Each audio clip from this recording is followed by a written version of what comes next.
Hey guys, long time no see. Well, talk more than anything, because I put out a video like a week or two ago. I know, they're supposed to be weekly. That's still my goal. I've just, with everything that's happened since the vlog, it's been more difficult to do things. Because I share a workspace with my mom now. I'm still not comfortable doing a lot of the stuff with her here. So I have to wait until, for whatever reason, she's gone for a while before I can do voiceover. And perhaps that'll change because I can be in the room with her when she's doing her videos and stuff. But again, that's a whole other thing. So I didn't have an idea when I started this piece. I kind of just went with my usual when I'm doodling, which is make a head shape and just kind of go from there. So this is, you're getting to see my standard, but I didn't like what I was drawing, but I liked the head and neck shape. I've got those locked down. Busts of people, I can do those all day long. Adding the rest of the body, that's when I start to have problems. But I realized I'd never done someone in water before, and not long ago I was reading about how to color water and stuff, and I was like, I can do that. Of course, the thing I was reading about was showing things underwater, and I was trying to like really underwater, so like you're at like the sand bed or whatever, and that is not what I was gonna do. At one point I'd actually even entertained the idea of putting this person in a pool, and then I was like, I don't want to do that. So I made them a mermaid because I can. So I then tried to, I know within the sketch phase I probably do more rigid stuff than most people do. Like here I sat with the hands for a really long time, but it's because they kept looking broken and I didn't want broken fingers. They still kind of looked a little broken, but it wasn't as bad when it was upside down.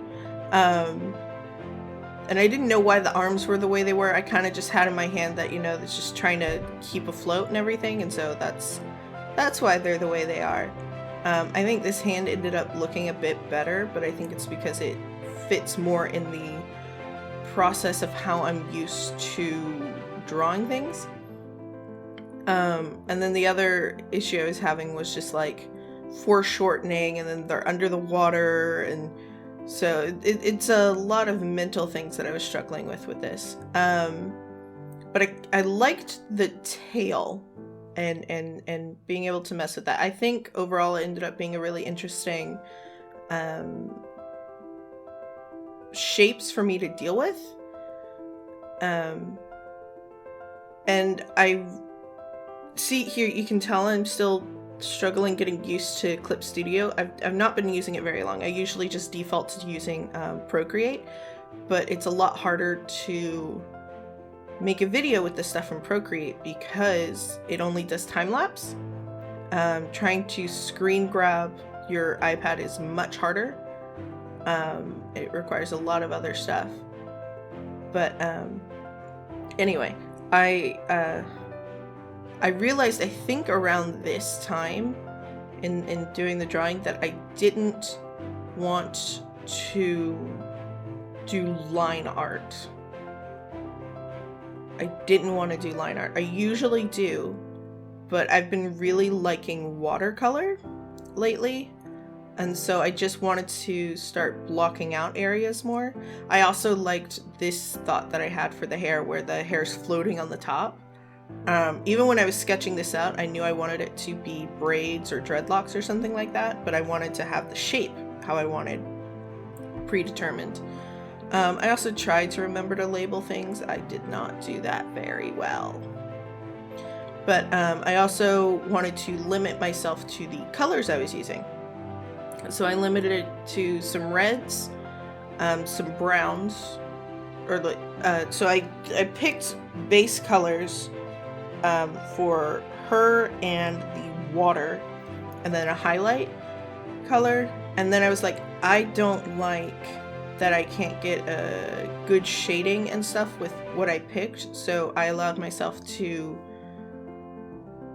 put in the base color and then find a really good darker tone and lighter tone of that same color, so that way I could have a nice shade and everything. But I wanted to get the water look figured out, so I did 2 different gradients and then did an overlay, so that way I could get a really nice fade.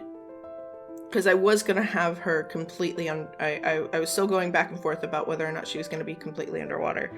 But I wanted to really incorporate the highlight tone into the water, so that way it made more sense.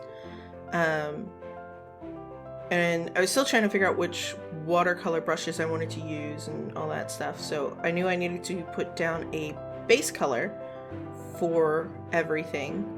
And it was also, I think, at this point that I was like, I'm not putting clothes on this character. I wonder how that's going to work out. It ends up working out just fine because of just simply how I went about doing everything. But I made sure to put base color down on everything. I did it on separate layers because that's how I like doing it. When I put this down, I was like, oh, I just made a black Ariel. I think I ended up changing it from the red to, yeah, I changed it to this other more subdued pink instead of the bright red. I wanted to do the red tones because I had read somewhere that the creatures that are further down in the ocean that are like super dark tend to be red because red struggles to pick up light or something like that. And so it's one of the best camouflage colors. And so I wanted to have sort of like that going into it because I thought that would be really cool. I don't know how well it comes across in the end piece, but that's why I chose the red tones. I wanted the character to have essentially like a brown skin tone, but I wanted it to have a lot of red undertones. That was the thought. Like I wanted everything to be red in one way or another. Of course, that ended up making the eyes look really disturbing according to my mother, but you know, sometimes it just be that way.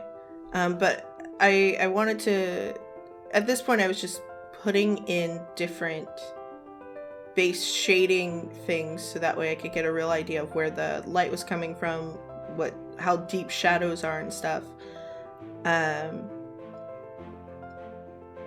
So yeah, and then I just kept going with it, switching the sketch layer on and off, trying to figure out where it needed to be placed in order to do this just right.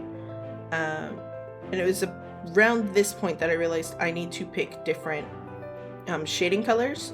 Now that you see there's a big cut between what I was working on and now I'm working on the tail. Well, I thought it was recording and it wasn't. So I lost about an hour or so of painting where I end up getting the face just right and I work on the hands and arms and the chest area. And it's because of how I did the chest area, as you can see, that there's definition that there's something there, but beyond that you can't tell. And I didn't mess with it any further because I didn't see a point in doing so. But I got the face all done, including the eyes. I ended up giving the eyes their own layer, so that way like the eyeballs were beneath the skin, you know, as it is. And then I did the eyelids and everything above it and kind of tried to make it seem like it was worked in. It was also at this point that I went in and remembered, oh yeah, Clip Studio has brushes and materials and all these things that you can use to make your life, I don't know, easier. So I went in and I grabbed some for scales. I managed to find a watercolor brush that does scales, and so I did my best to mix that in because I had no idea how I was going to convey the fact in watercolor that this tail was scaled and not just some smooth thing. Like I didn't know how I was going to do that, and then I found that when I was just browsing the stuff and I was like, oh, Well, there you go. So I have a bunch of brushes. My next video, this is the idea I have. My next video is going to be using a random number generator. After counting out all the imported brushes that I now have. I have so many, it's ridiculous. But being limited to like 4 or something like that, and then one, allowing one sketch brush and then one like base painting brush or something like that. But otherwise having to make an entire piece just using whatever the generated brushes are and materials and stuff. I think that could be really interesting. But I spent a very long time on this tail, doing the shading, doing the lighting, and I was really happy with it actually. But I was going, I really liked the depth I was able to do, but then I struggled with the scale texture, trying to make sure that you could see it, but it didn't get rid of all the shading and lighting I had just done. Trying to figure out, okay, what color how dark or light does the scales need to be in order to because it's the only like line work in this whole thing. It's like what color does it need to be in order for everything to still come through, because I really liked the shading and everything that I had, but so frequently it would get muted or blended further than I actually wanted, and then I went back and forth between putting opacities over it or different layerings or something, and then I eventually landed on something where I think it was just normal, and then I just found a color I wanted, and I think I mixed a couple of colors to get it just right. So yeah, I kept trying to bring in that red, and I never quite got it. I did eventually figure out that I need to, instead of doing it without the layered look over it of the water, it would make more sense to have it over there, so that way I can really see what the contrast is of what the colors are. And then I was just gonna do the basic shading of the tail, or the fin, and then I kind of went beyond, and I was like, oh, well, that looks kind of cool. And so I don't know what fish it is that came to mind. At the moment, my brain is thinking beta, but I don't think that's quite right. But essentially just knowing that there could be like this translucent off of the more solid, I just thought that looked really cool. So then I was going to get started on the hair and realized, oh no, it's a little bit more difficult than I realized. So I wanted to get the shading in for the water and just kind of mess with that more, so that way I could get a proper plane of existence. No, that's not quite right. Anyway, the perspective. My biggest issue with this whole piece has been perspective. And I kept trying to get the rippling water look, because I managed to do it before in another piece that I'm really proud of. But that one was a leaf on the water, and it was more of a top-down view rather than a straightforward view. So like this view is just a really weird one to be messing with. So I thought, okay, clearly there's nothing denoting foreground, background, and all that. So I need to put that into place so I can better understand what's going on, because that is not clear whatsoever. So I was like, okay, so I need to denote where that is, and I'm just gonna put like a little background space, so that way I can have an actual background going. So once I knew where I wanted the background to be, I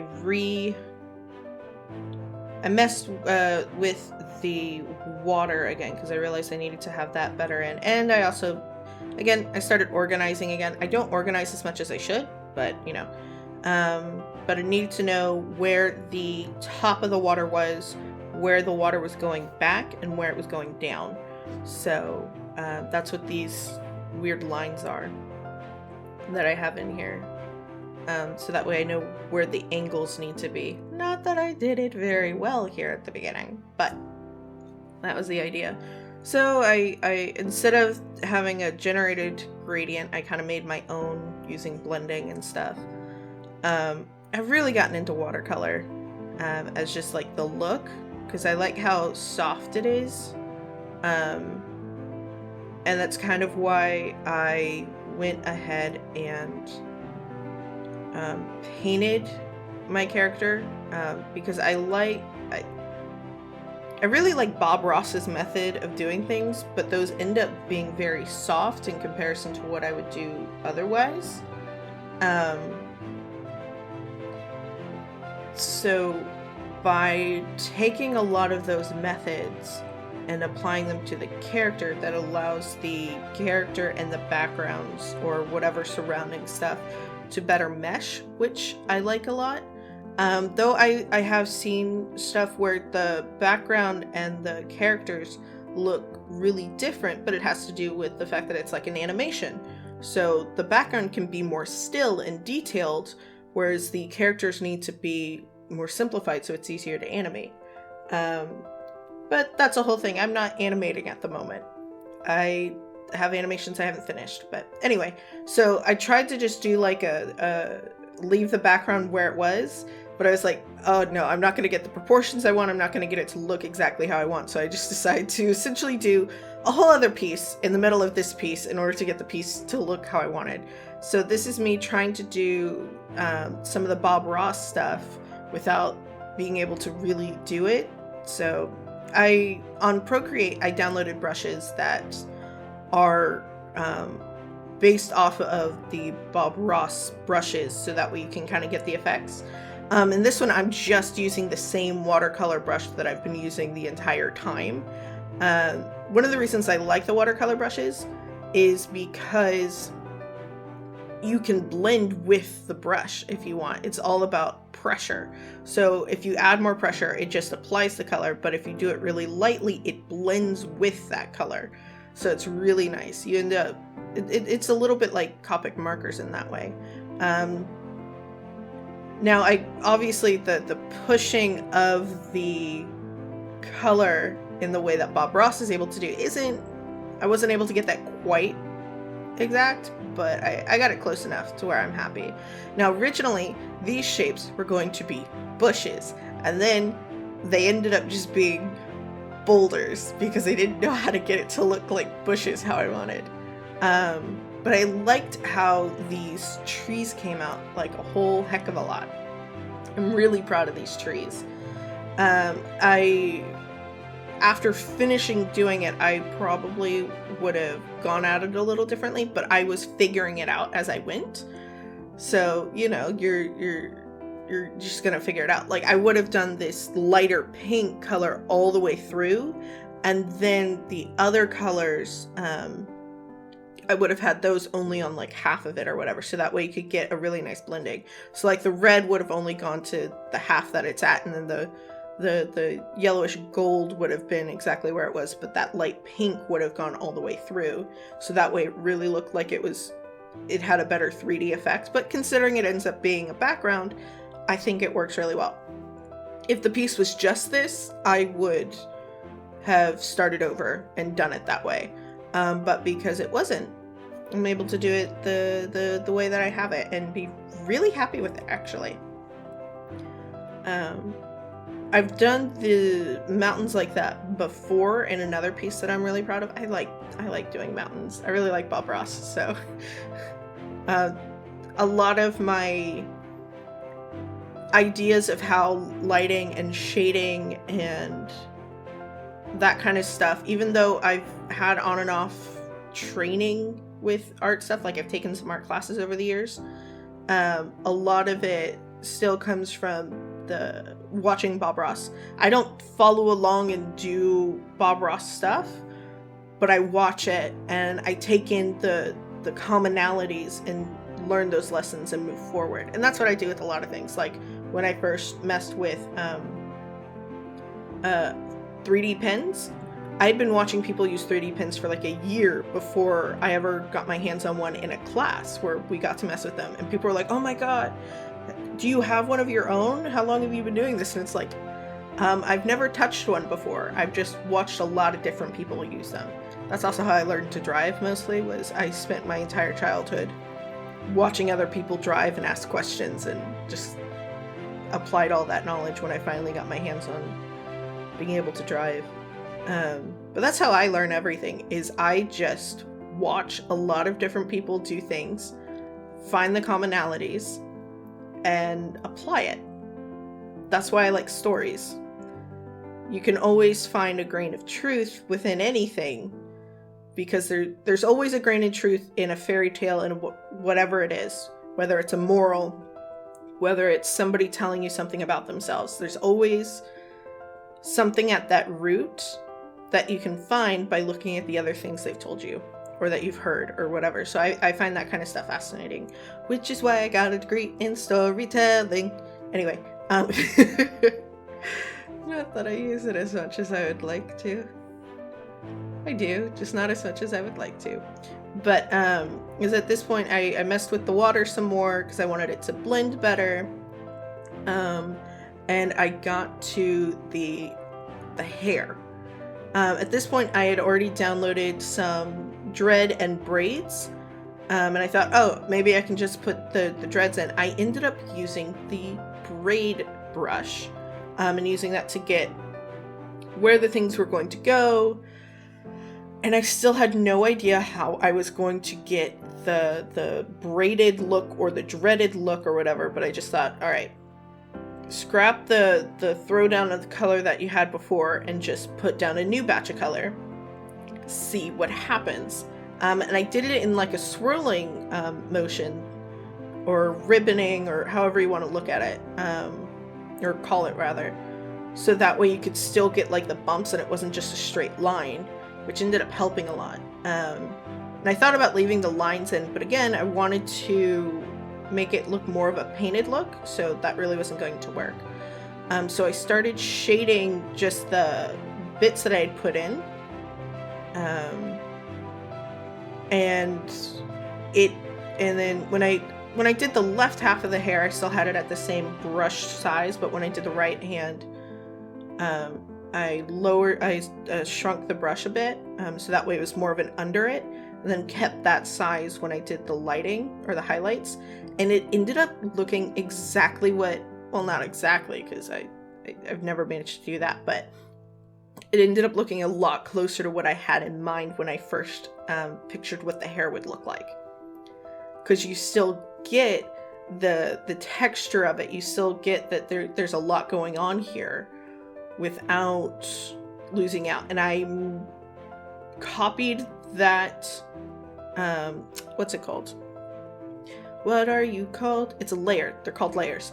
I copied the layer 3 times, and then on the top layer did some more defining of stuff, and then realized I had to step away from the image, and then I was like, why did I make this entire background piece and then just cut it off?